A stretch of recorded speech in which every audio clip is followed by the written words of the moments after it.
बिस्मिल्लाहिर्रहमानिर्रहीम। Class 9th subject physics की new book का हम चैप्टर नंबर 4 कंप्लीट कर चुके हैं। आज के इस वीडियो में हम चैप्टर 4 के एक्सरसाइज में एमसीक्यू सॉल्व करेंगे प्लस शॉर्ट क्वेश्चन एक्सरसाइज के सॉल्व करेंगे। तो एक एक क्वेश्चन आपको अच्छे तरीके से समझाएंगे। जल्दी से वीडियो को लाइक कर ले, चैनल को सब्सक्राइब कर ले। स्टार्ट करते हैं जी। पहले एक्सरसाइज में multiple choice question, tick the correct answer. जो आंसर ठीक होगा उसको हमने टिक करना है। फर्स्ट एमसीक्यू देखें जी। कहता है a particle is simultaneously acted upon by two forces of 4 and 3 Newton's. The net force on the particle, मतलब हमने रिजल्टेंट फोर्स पार्टिकल पे लगने वाली फाइंड आउट करनी है, जबकि हमें दो फोर्सेस दी गई हैं। एक हमारे पास है जी 4 न्यूटन और सेकंड हमारे पास क्या है 3 न्यूटन। डियर स्टूडेंट्स, अब इसका ना तरीकाकार ये है कि आप पहले इन दोनों को सम करें। 4 + 3 कितना हो जाएगा 7। तो इसका मतलब मैक्सिमम जो आंसर आता है वो आपके पास कितना है 7 न्यूटन। इसी तरह से 4 में से अगर 3 को मैं सब्ट्रैक्ट करूं तो फिर आपके पास क्या आता है बेटे 1 न्यूटन। तो ये आपका मिनिमम आ गया। तो जो आपके पास रिजल्टेंट के मैग्नीट्यूड का आंसर यहाँ पे आएगा वो 1 यानी कि मिनिमम और मैक्सिमम के बीच में कुछ भी हो सकता है। वो हो सकता है 2 आ जाए, 3 आ जाए, 4 आ जाए, 5 आ जाए, 6 आ जाए। तो 1 और 7 के बीच में वो लाई करेगा, बस ये जहन में रखिएगा। तो इस तरह आप देखें अल्फा ऑप्शन में कह रहा है 1 न्यूटन, नहीं ये तो मिनिमम है। इस तरह 7 भी नहीं हो सकता क्योंकि ये मैक्सिमम है, तो इसके बीच में हो सकता है। तो बीच में 5 आ रहा है, लेकिन इसके अलावा भी तो कोई हो सकता है ना। तो फिर यहाँ पे देखें कह रहा है between 1 Newton and 7 Newton.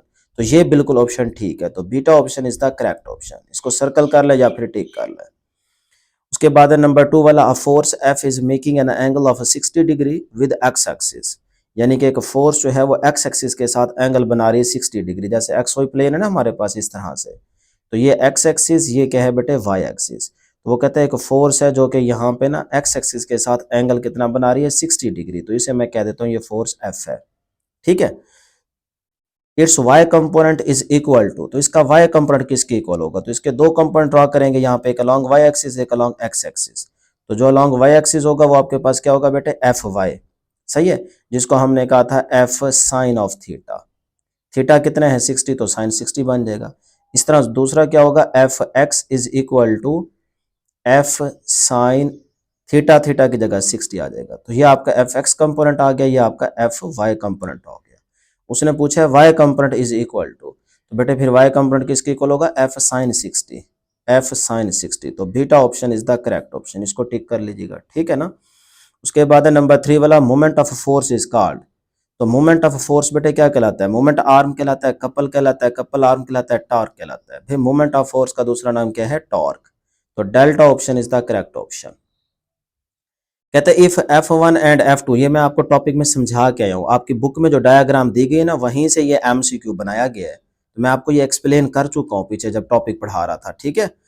If F1 and F2 are the forces acting on a body and tau is the torque produced in it, the body will be completely in equilibrium. Completely equilibrium के लिए मैंने आपको बताया था कि summation F, मतलब first condition of equilibrium भी satisfy होनी चाहिए और सेकंड कंडीशन ऑफ इक्विलिब्रियम भी सेटिस्फाई होनी चाहिए।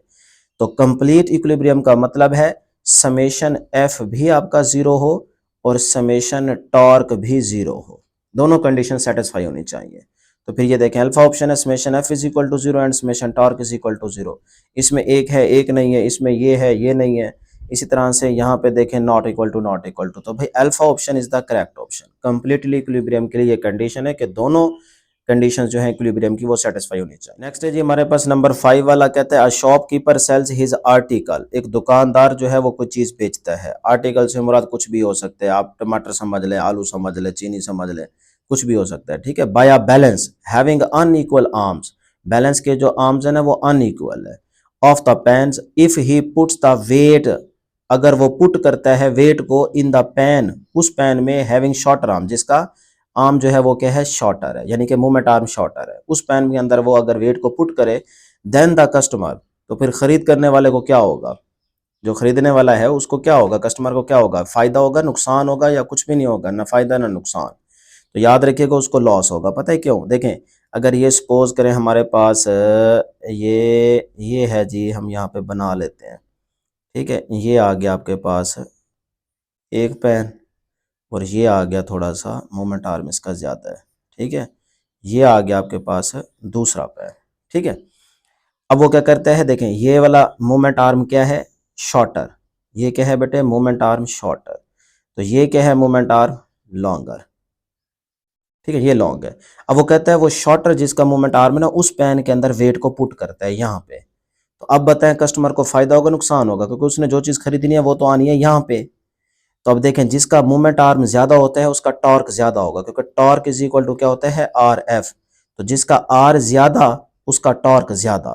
तो आर तो इसका ज्यादा है, तो ये इधर अगर आर ज्यादा है तो टॉर्क ज्यादा होगा, तो ये टर्न नीचे की तरफ जल्दी करेगा। इसका मतलब इधर टॉर्क ज्यादा है तो ये नीचे की तरफ जल्दी झुकेगा। तो जब ये नीचे की तरफ झुकेगा तो चीज इसके अंदर कम आएगी, क्योंकि ये ऑलरेडी पहले नीचे की तरफ झुकना चाह रहा है, उसके अंदर थोड़ी सी चीज और आएगी तो वो ज्यादा झुक जाएगा। इसका मतलब खरीदने वाले को फिर क्या होगा, नुकसान होगा। बेचने वाले को क्या होगा, फायदा होगा। चीज कम आ जाएगी ना इसमें, क्योंकि टॉर्क इधर ही प्रोड्यूस हो रहा है, ये चीज नीचे चली जाएगी। तो इसका मतलब वो जैसे ही बैलेंस करेगा उसको चीज कम मिलेगी। तो बहरहाल जो खरीदने वाला होगा उसको नुकसान होगा। तो alpha option is the correct option. उसके बाद है जी नंबर 6 वाला, कहते हैं a man walks on a tight rope. ठीक है ना, एक सख्त टाइट बिल्कुल की हुई रस्सी है, उसके ऊपर ना एक आदमी चल रहा है, जैसे लकी रानी सर्किस में आप देखते हैं। He balances himself by holding a bamboo stick horizontally. उसने एक स्टिक पकड़ी होती है जिसको बिल्कुल उसने अपने कंधे के साथ हॉरिजॉन्टल सेट किया होता है। It is an application of, क्यों ऐसा करता है, ताकि जो प्रिंसिपल ऑफ मूवमेंट्स है वो सेटिस्फाई हो चुके, यानी कि क्लॉकवाइज और एंटी क्लॉकवाइज इक्वल हो जाए, जिसकी वजह से वो ना इस तरफ गिरेगा ना रस्सी के इस तरफ गिरेगा, बल्कि वो आराम से उस टाइट रस्सी के ऊपर चल सकता है। तो ये लकी रानी सर्किस में हम देखते हैं। तो इसका मतलब यहाँ पे प्रिंसिपल ऑफ मूवमेंट सेटिस्फाई हो रहा है, ये उसकी एप्लीकेशन है। तो फिर यहाँ पे देखें अल्फा ऑप्शन क्या है, law of conservation of momentum नहीं, न्यूटन सेकंड लॉ नहीं, principle of movements Newton third law. तो प्रिंसिपल ऑफ मूवमेंट्स ठीक है। नंबर 7 वाला देखें बेटे, कहता है in stable equilibrium the centre of gravity of the body lies.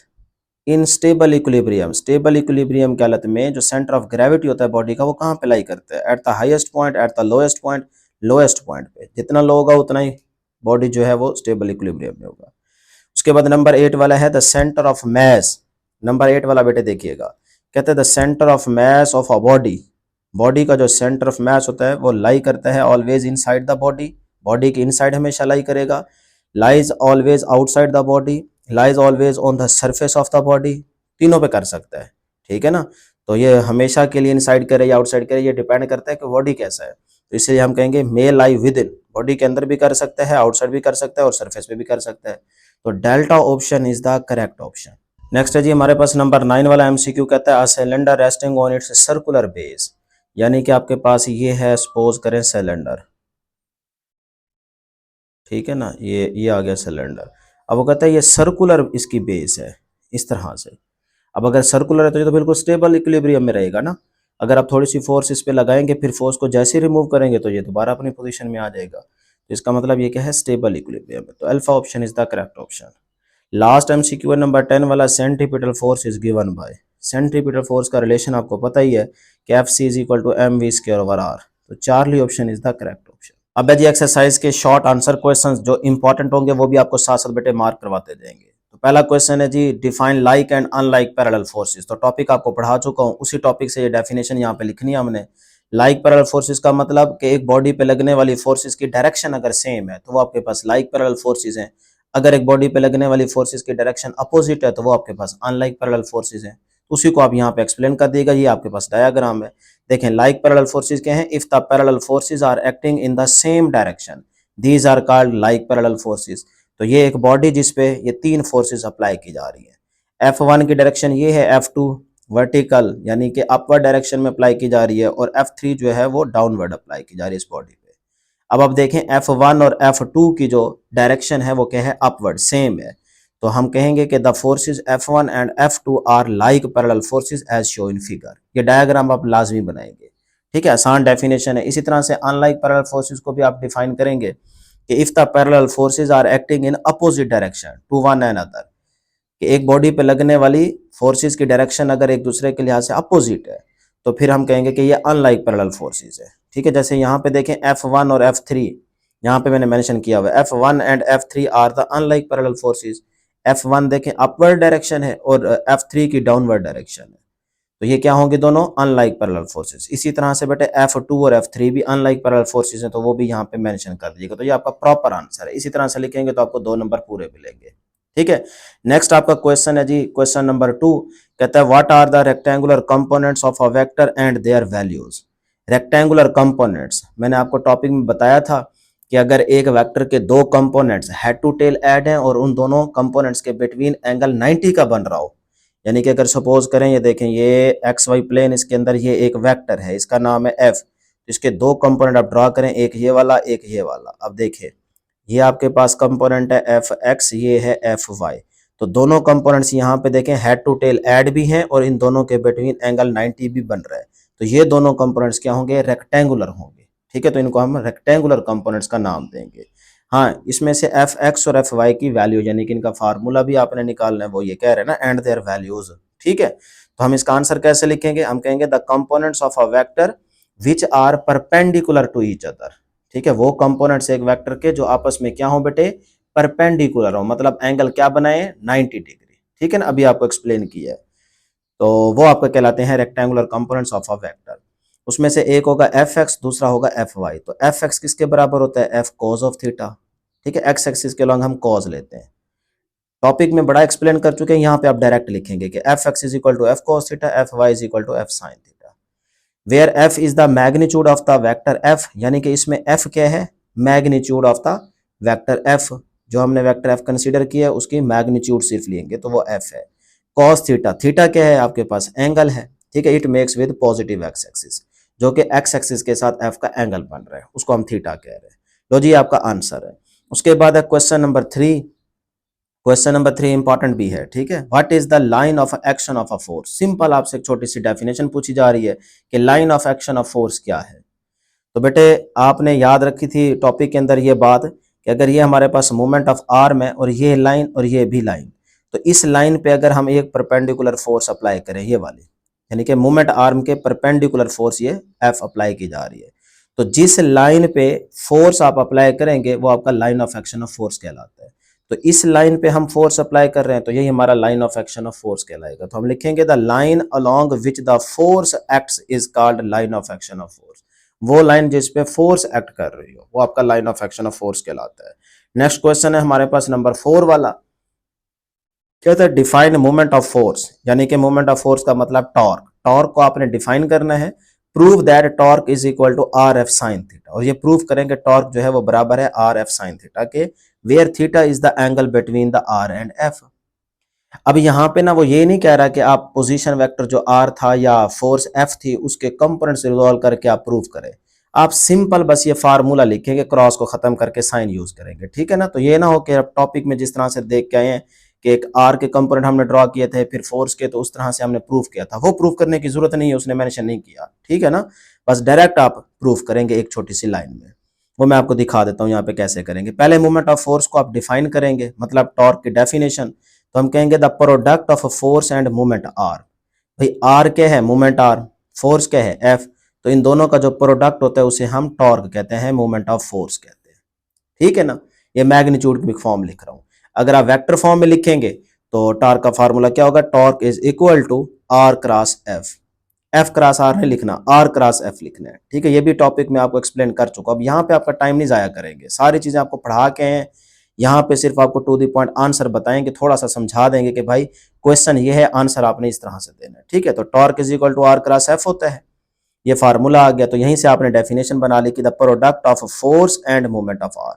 लेकिन वेक्टर फॉर्म जब दी गई होगी तो फिर इस आर को आप पोजीशन वेक्टर पढ़ेंगे और इस फोर्स को एफ पढ़ेंगे। जब ये वाला मैग्नीट्यूड की फॉर्म में फार्मूला लिखा गया होगा ना, torque is equal to R F, अब यहाँ पे आर क्या है, मोमेंट आर्म, अब इसको मोमेंट आर्म पढ़ेंगे। जब वेक्टर फॉर्म में आर हो, ऊपर एरो पुट किया हुआ हो, तो फिर इसको पोजीशन वेक्टर पढ़ना है, ये याद रखिएगा। ठीक है ना, तो हमने जो डेफिनेशन की है वो इस फार्मूले के तहत की है कि the product of force and moment arm is called torque या मोमेंट ऑफ फोर्स, या फिर आप सिंपल ये भी कह सकते हैं turning effect of a force is called torque. Clear है ना, दोनों में से जो डेफिनेशन अच्छी लगे वही आप कर सकते हैं। प्रूफ करना है तो प्रूफ के लिए tau is equal to R cross of vector form ली, क्रॉस को खत्म करके बेटे साइन थीटा यूज करेंगे, साथ में एन कैप आएगा, लेकिन मैं जस्ट यहाँ पे मैग्नीट्यूड ले रहा हूँ क्योंकि उसने कहा था torque is equal to R F sine theta आप प्रूफ करें।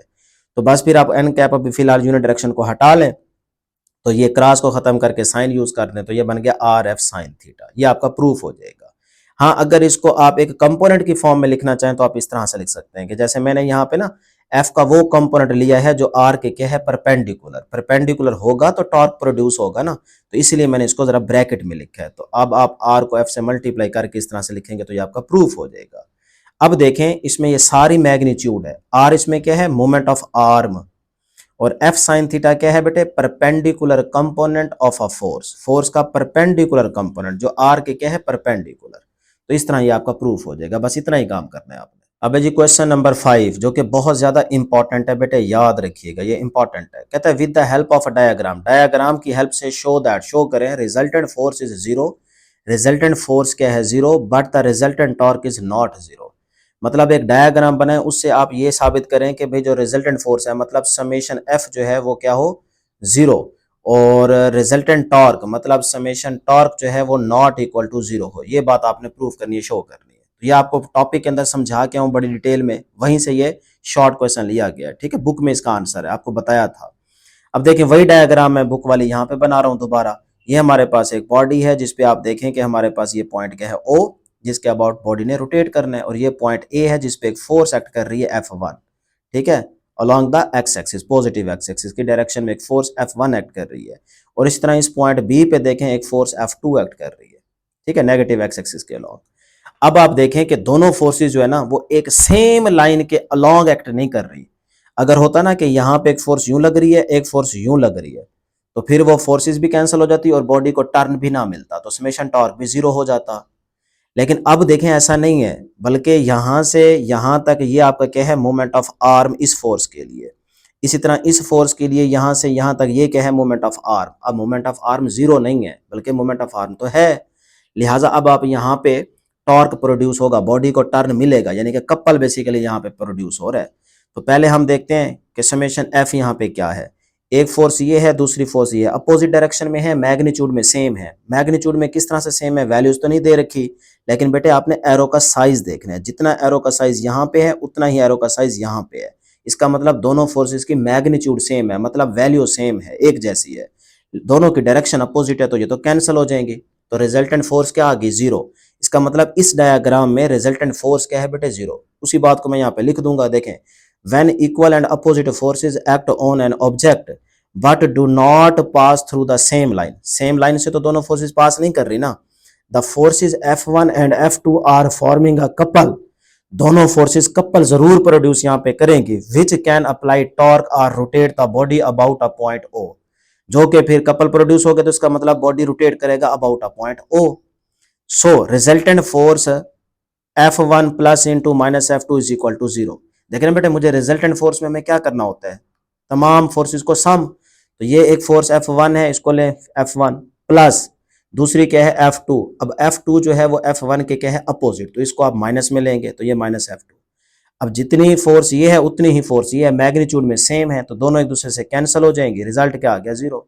तो फिर देखें रिजल्टेंट फोर्स इस केस में क्या है, जीरो, मतलब समेशन F क्या है बेटे, जीरो। क्लियर। अब देखते हैं टॉर्क जीरो है कि नहीं है। बेटे टॉर्क जीरो नहीं होगा, क्यों, क्योंकि कपल प्रोड्यूस हो रहा है ना, मोमेंट आर्म है, फोर्स भी है, तो टॉर्क क्या होता है, आर एफ। तो मोमेंट आर्म भी है ये वाला और फोर्स भी है, तो इसका मतलब इस फोर्स की वजह से बॉडी को टर्न मिलेगा इस डायरेक्शन में, और इस फोर्स की वजह से देखें आर भी है, फोर्स भी लग रही है, तो इस फोर्स की वजह से बॉडी को टर्न मिलेगा इस डायरेक्शन में। तो इसका मतलब बॉडी को टर्न मिला है, बॉडी रोटेट करेगा, सही है ना। बॉडी कैसे रोटेट कर रहा है बेटे, देखें एंटी क्लॉकवाइज, तो इसीलिए यहाँ पे टॉर्क जीरो नहीं होगा। तो ये देखें summation torque not equal to zero. तो उसने क्वेश्चन में यही कहा था कि ऐसी डायग्राम बनाए जिससे आप शो करवाएं कि भाई रिजल्टेंट फोर्स जीरो है और जो रिजल्टेंट टॉर्क है वो जीरो नहीं है। तो आप देख सकते हैं इस डायग्राम से हमने एक्सप्लेन कर दिया। तो इस तरह प्रॉपर आंसर लिखेंगे, डायग्राम भी बनाएंगे और इस तरह से मेंशन करेंगे, आपको 2 नंबर पूरे मिल जाएंगे। इसका स्क्रीनशॉट ले लें, फिर अपने नोट्स बना लीजिएगा खुद ही। अब है जी 4.6 वाला, ये तो एमसीक्यू टाइप है, ठीक है ना, यहाँ से एमसीक्यू आ सकता है।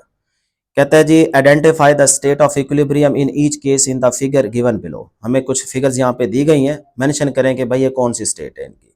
ए में देखें ये हमारे पास कौन है जिसका बेस एरिया नीचे लाई कर रहा है।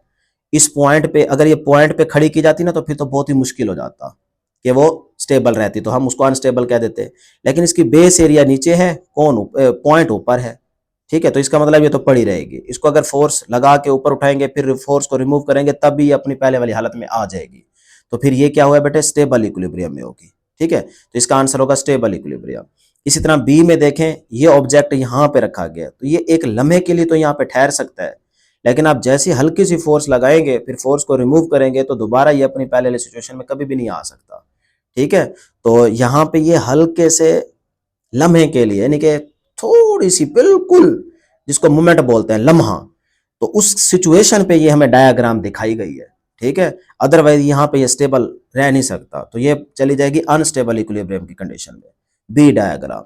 इस तरह सी में देखें, हमारे पास एक सिलेंडर है, तो सिलेंडर को आप घुमा के इस तरफ रख दें या इस तरह से यूं कर दें, इसका जो सेंटर होगा ना वो चेंज नहीं होगा, वो कभी भी चेंज नहीं होगा।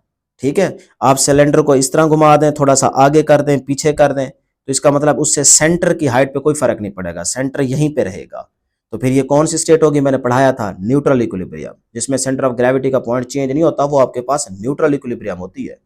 तो इस तरह डियर स्टूडेंट्स, ये 3 आंसर आप यहाँ पे लिख दें, वो मैंने नेक्स्ट आप यहाँ पे देख सकते हैं, एमसीक्यू आए तो आपने बता देना, मैंने यहाँ पे मेंशन कर दिया कि ए जो है वो आपके पास स्टेबल इक्विलिब्रियम की है, इस तरह बी में अनस्टेबल इक्विलिब्रियम, और सी वाले जो डायग्राम है वो न्यूट्रल इक्विलिब्रियम की है। क्लियर है यहाँ तक? अब आ जाए जी नंबर 7 वाले क्वेश्चन की तरफ। कहता है give an example of the body which is moving yet in equilibrium. ये शॉर्ट के पॉइंट ऑफ व्यू से इंपॉर्टेंट है, मतलब पेपर में आ सकता है। ठीक है ना, एमसीक्यू यहां से नहीं बन सकता। तो हमने एक ऐसी एग्जांपल देनी है कि बॉडी मूव भी कर रहा हो और इक्विलिब्रियम में भी हो। तो बेटे, अ car moving at a constant velocity, अगर एक कार कांस्टेंट वेलोसिटी से मूव करे, कांस्टेंट वेलोसिटी का मतलब एक्सेलरेशन जीरो, तो फोर्स जीरो, तो इसका मतलब हो तो फिर इक्विलिब्रियम में हुआ।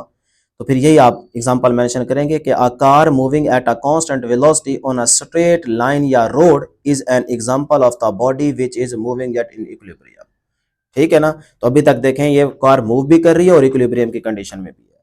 उसके बाद है क्वेश्चन नंबर 4.8, बहुत ही आसान आसान क्वेश्चन है, क्वेश्चन समझ लेंगे, आंसर देख लेंगे, फिर भूलेगा नहीं।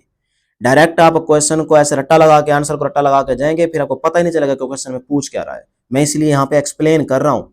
ठीक है ना, प्रॉपर आंसर आपको लिख के दे रहा हूँ, सारी मेहनत सिर्फ आपके लिए की है, सारे लिखे बनाए हैं कि भाई कितना सूटेबल आंसर होना चाहिए कि आपको 2 नंबर पूरे मिल जाए। ठीक है ना, तो इसी तरह पेपर में लिख के आइएगा। जल्दी से वीडियो को लाइक कर लें, चैनल को जरूर सब्सक्राइब कर लें। प्यार मोहब्बत आप बिल्कुल भी नहीं दिखा रहे, जरूर प्यार मोहब्बत दिखाया करें, अपने दोस्तों के साथ भी इस चैनल को जरूर शेयर कीजिएगा। मुफ्त आपको पढ़ाते हैं, बदले में कोई पैसा पूसा बेटे आपसे नहीं लेते। ठीक है ना, तो 4.8 वाला देखें जी, कहते हैं define centre of mass and centre of gravity of a body. Topic आपको एक्सप्लेन कर चुके हैं, उसके अंदर सेंटर ऑफ मास की भी डेफिनेशन बताई थी, सेंटर ऑफ ग्रेविटी की बताई थी। सिंपल आपने यहाँ पे डेफिनेशन ही लिखनी है, तो ये तो बड़ा ही आसान क्वेश्चन है। सेंटर ऑफ मास क्या होता है? The centre of mass of a body is that point where the whole mass of the body is assumed to be concentrated. कि बॉडी का वो पॉइंट है जिसके ऊपर बॉडी का पूरा मास जो है वो कंसंट्रेट कर रहा हो, उस पॉइंट को आप सेंटर ऑफ मास कहते हैं। इसी तरह सेंटर ऑफ ग्रेविटी क्या है? इसमें अब आप जाहिर सी बात है वेट की बात करेंगे, तो centre of gravity is that point where the total weight of the body appears to be active.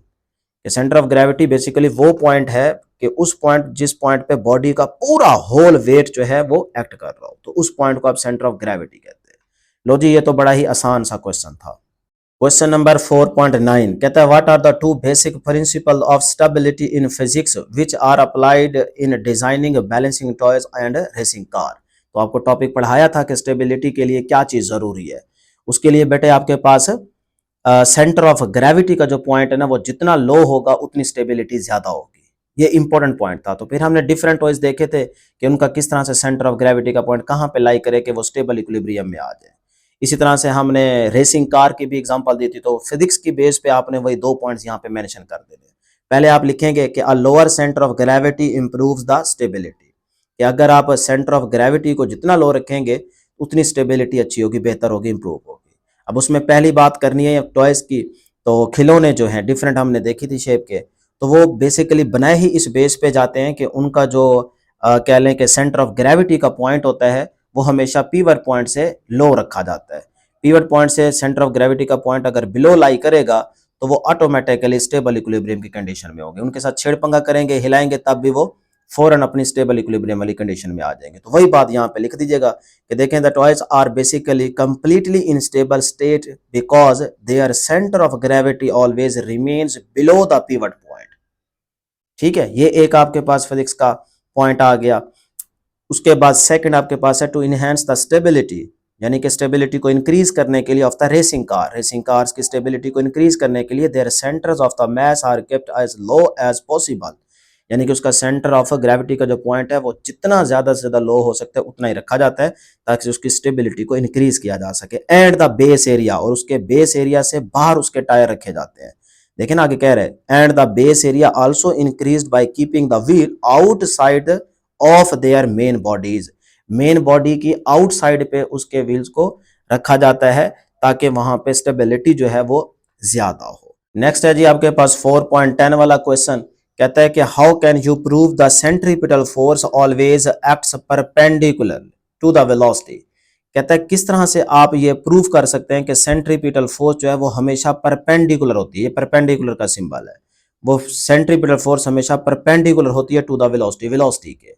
तो ये सेंट्रीपिटल फोर्स के टॉपिक में आपको पढ़ाया था कि टेंजेंशियल वेलोसिटी जो होती है वो सेंट्रीपिटल फोर्स के क्या होती है बेटे, परपेंडिकुलर, यानी कि सर्कल के किसी भी पॉइंट पे आप चेक करेंगे तो tangent to the point tangential velocity की डायरेक्शन होती है। तो उसी से आप इसको एक्सप्लेन कर दीजिएगा, यहाँ पे मैंने कर दिया, देखें जरा गौर से।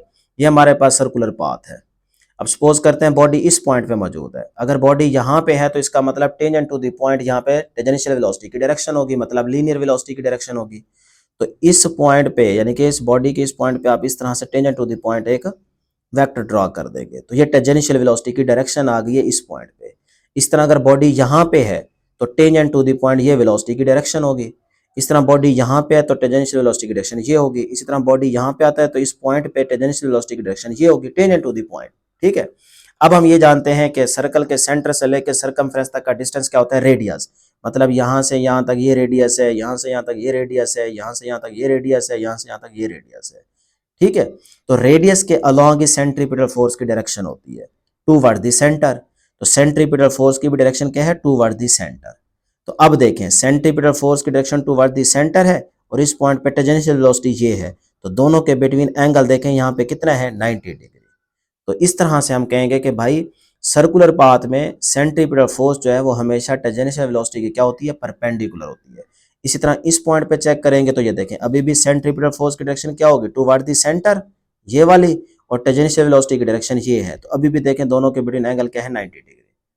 तो फिर ये दोनों क्या होंगे, परपेंडिकुलर। किसी भी पॉइंट पे आप चेक करेंगे तो परपेंडिकुलर होंगे। अब लिख दें यहाँ पे centripetal force always acts perpendicular to the velocity in a uniform circular motion. ठीक है ना, एक बॉडी यूनिफॉर्म सर्कुलर मोशन में मूव किया जा रहा है। उसके बाद the force points toward the centre of the circle while velocity is tangential to the circular path since the angle between the radius यानी कि force direction and the tangent velocity direction is 90 degree. वो मैंने आपको यहाँ पे explain कर दिया। So the force is perpendicular to the velocity. तो हम कहेंगे फोर्स जो है वो हमेशा सर्कुलर पाथ में टेंजेंशियल वेलोसिटी की क्या होगी बेटे, परपेंडिकुलर होगी। क्लियर है? लॉजिक क्वेश्चंस हमारे सारे कंप्लीट हो गए हैं। अब है हमारे पास कंस्ट्रक्टेड रिस्पांस क्वेश्चंस। ये हमारे पास टोटल 5 क्वेश्चंस हैं, ये भी आसान है, यहाँ से भी आपके पेपर में क्वेश्चन आ सकते हैं, तो इनको भी करना आपने जरूर है। पहला क्वेश्चन तो बहुत ही ज्यादा इंपॉर्टेंट है। कहते हैं a car travels at the same speed around 2 curves with different radii. एक कार जो है वो सेम स्पीड के साथ ट्रेवल करती है 2 डिफरेंट रेडियाई में, यानी कि आप 2 सर्कल ड्रॉ कर ले, एक छोटा एक बड़ा, तो वो 2 डिफरेंट उसके रेडियाई आ जाएंगे।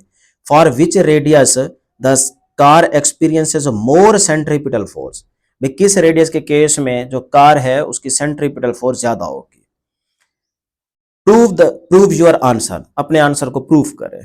तो डियर स्टूडेंट्स पहले तो हम 2 डिफरेंट रेडियाई के ना सर्कल यहाँ पे ड्रॉ कर लेते हैं। आप कर्व पाथ भी बना सकते हैं, सर्कल बना लेंगे ज्यादा अच्छे से समझ आ जाएगी। तो ये देखें ये एक छोटा सर्कल है जिसका रेडियस इसका मतलब कम है, छोटा होगा। इस तरह यहाँ पे देखें ये थोड़ा सा बड़ा सर्कल है जिसका रेडियस ज्यादा होगा इसके कंपैरेटिवली। अब आपने ना एक फार्मूला याद रखना है, वो है रेडियस का रिलेशन बेंडिंग के साथ इनवर्स, यानी कि ये जो रेडियस आर है ना, बेंडिंग ये जो मुड़ना है बेंडिंग, ठीक है, इसके साथ रिलेशन क्या होता है, इनवर्स होता है। अब बेंडिंग जितनी ज्यादा होगी उतना आर क्या होगा बेटे, कम। आर अगर कम तो बेंडिंग ज्यादा। देखिए इस केस में देखें आर क्या है, छोटा, मतलब आर क्या है, कम, तो बेंडिंग क्या है, ज्यादा, मतलब तेजी से बॉडी घूमेगा ना, तेजी से घूमेगा और जल्दी अपना चक्कर पूरा कर लेगा क्योंकि सर्कल छोटा है।